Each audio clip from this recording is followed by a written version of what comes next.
cheio de dúvidas, ainda existe uma verdade eterna. Histórias que atravessam gerações, mensagens que transformam vidas. Este é o coração de Abraão. Um lugar onde a fé ganha voz, e a palavra se torna viva diante dos seus olhos. Prepare-se para mergulhar nas histórias que moldaram o mundo e podem transformar o seu destino. Deixa eu começar descrevendo algo que talvez você conheça muito bem. É aquela sensação da madrugada. A casa está em silêncio, todo mundo dorme, mas você não consegue. A mente não para. Uma preocupação puxa a outra. Um cenário ruim abre para outro ainda pior.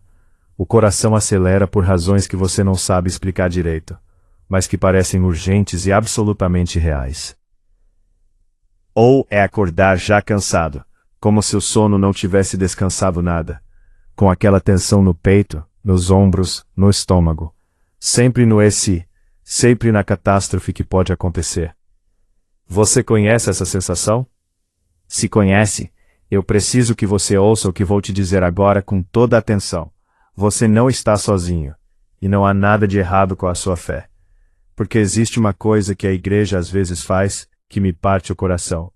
Alguém chega carregando o peso da ansiedade e recebe de volta, mas você precisa confiar mais em Deus. E aí vem a segunda camada de sofrimento, a culpa, a sensação de que se você ainda está ansioso, é porque a sua fé é fraca, porque algo está errado em você.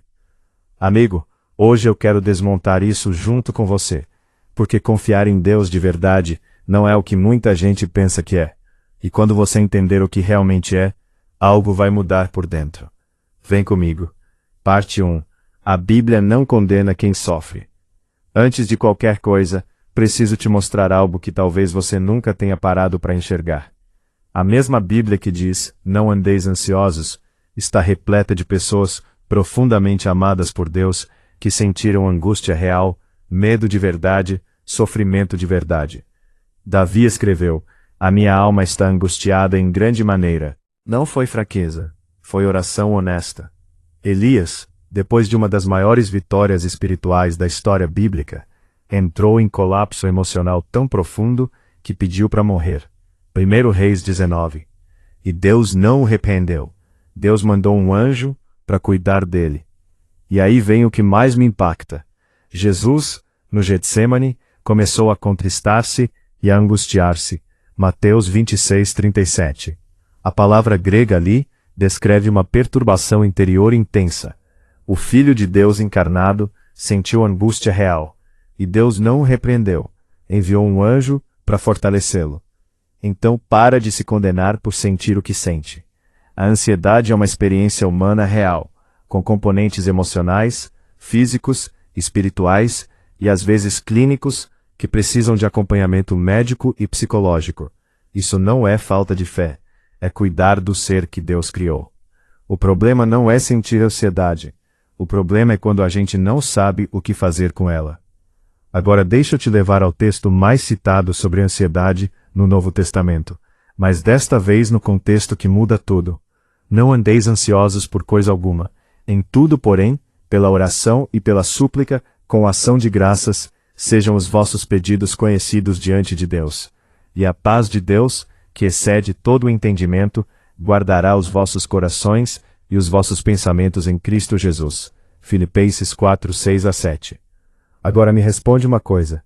Você sabia que Paulo escreveu isso da prisão? Não de um retiro espiritual tranquilo, não de um período de prosperidade, da prisão, aguardando um julgamento que poderia terminar em execução. Em condições que objetivamente justificariam ansiedade intensa. E logo antes de escrever isso, ele escreveu: o Senhor está próximo. Filipenses 4:5. Esse é o fundamento. Não, o Senhor vai resolver tudo agora. Não, as circunstâncias vão melhorar. Mas o Senhor está próximo, presente e real, envolvido na sua situação específica. E aí vem a instrução. Olha como ela é ativa. Pela oração e pela súplica com ação de graças. A resposta à ansiedade não é pare de sentir. É faça algo. Ore, suplique, agradeça, leve a Deus.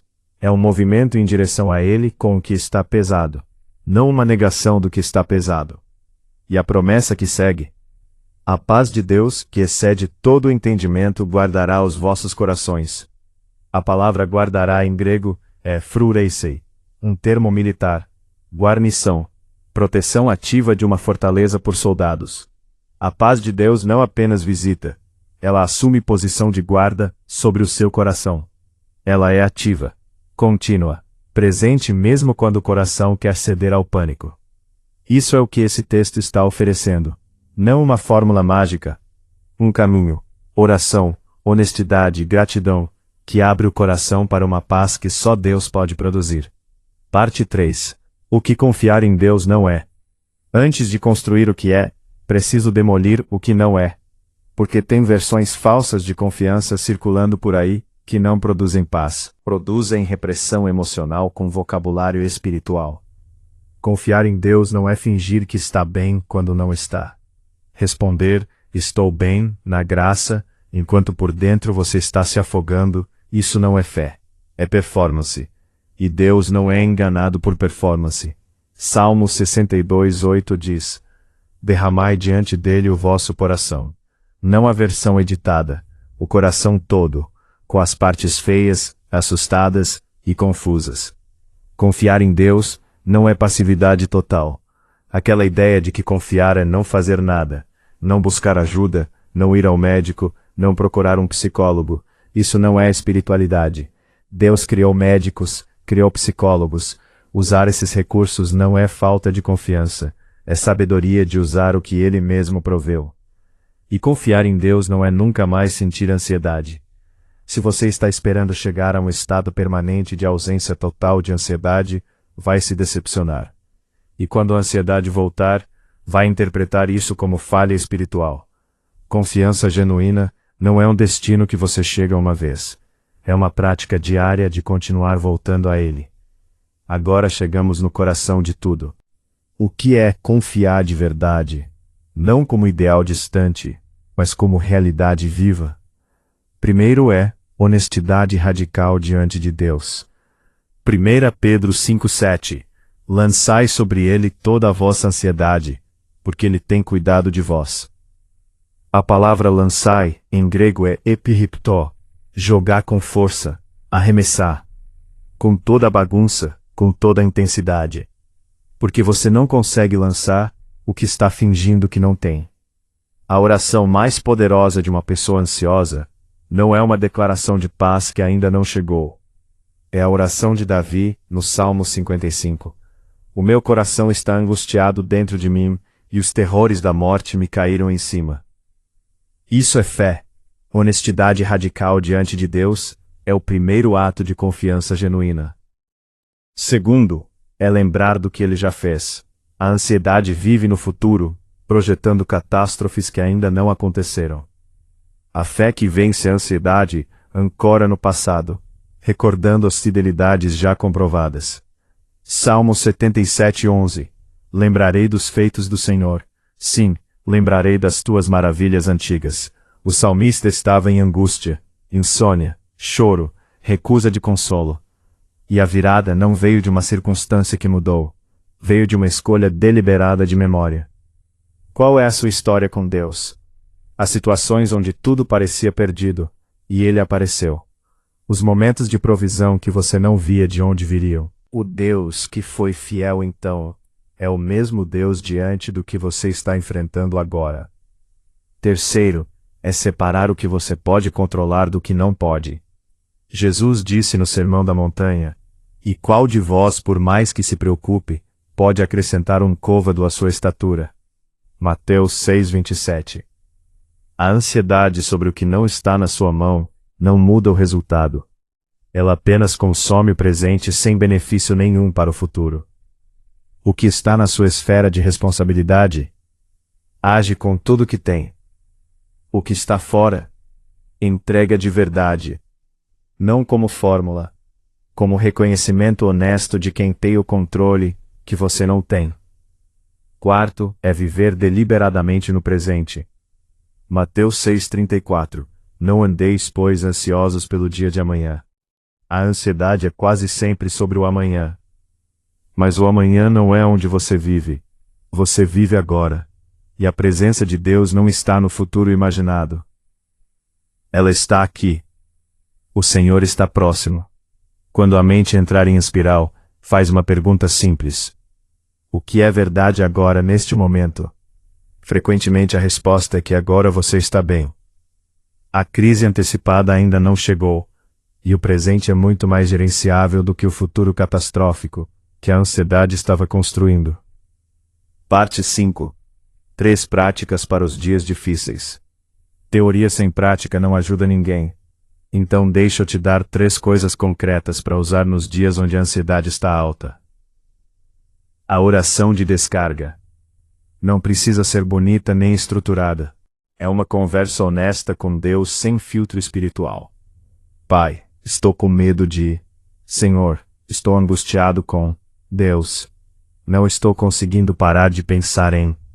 A descarga honesta é o primeiro passo para a paz que excede o entendimento. A respiração com a palavra. Quando a ansiedade produz sintomas físicos, coração acelerado, tensão, respiração curta, respira deliberadamente enquanto repete um versículo. Na inspiração, o Senhor é o meu pastor. Na expiração, nada me faltará. Isso regula o corpo fisicamente e ancora a mente na palavra ao mesmo tempo. O diário de fidelidade. Reserva um caderno só para registrar as fidelidades de Deus, orações respondidas, crises atravessadas, provisões que chegaram. Nos dias de ansiedade intensa, abre esse caderno e lê, não como magia, como memória deliberada de um Deus que tem sido fiel e continua sendo. Conclusão: Ele está próximo. Deixa eu fechar com uma coisa que Paulo descreve em Filipenses 4:7, que eu quero que quede gravada no fundo do seu coração. A paz de Deus que excede todo o entendimento. Isso significa que ela não vem da situação fazer sentido. Você pode entender completamente porque deveria estar em paz, e não estar. E pode estar sem entender absolutamente nada, e estar. Porque essa paz não depende das circunstâncias. Ela vem de quem está com você, dentro das circunstâncias. Paulo experimentou isso na prisão. Não fazia sentido. Um servo fiel de Deus, em correntes, aguardando julgamento. Mas ele escreveu da prisão, sobre uma paz que excede o entendimento. Porque a paz que ele tinha, não dependia da situação fazer sentido. Dependia de saber que Deus estava com ele na prisão. E Filipenses 4:11 tem uma frase que me impacta toda vez que leio. Aprendi a estar contente. Aprendi. Não nasceu sabendo, não recebeu como dom instantâneo. Aprendeu. Em um processo real com dificuldades reais, com recomeços reais. Você não vai terminar de assistir esse vídeo e nunca mais sentir ansiedade. Eu preciso ser honesto sobre isso. Mas o que pode mudar, e deve mudar, é a sua relação com ela quando ela chega. Em vez de sinal de falha espiritual, ela pode se tornar um convite para voltar a Deus com honestidade. Em vez de prova de que Ele não está ouvindo, pode se tornar um chamado para arremessar sobre Ele o que está pesado. Cada vez que você ora, em vez de ruminar, você está confiando. Cada vez que você lembra a fidelidade de Deus em vez de projetar catástrofes, você está confiando. Cada vez que você volta a Ele com o coração cansado mas aberto, você está confiando de verdade. Amigo, Ele está próximo, agora. Enquanto você assiste esse vídeo. Enquanto o coração está acelerado, e a mente está pesada, e o amanhã parece impossível. Ele está próximo. Lança sobre Ele a ansiedade. Toda ela. Com toda a força que você tem.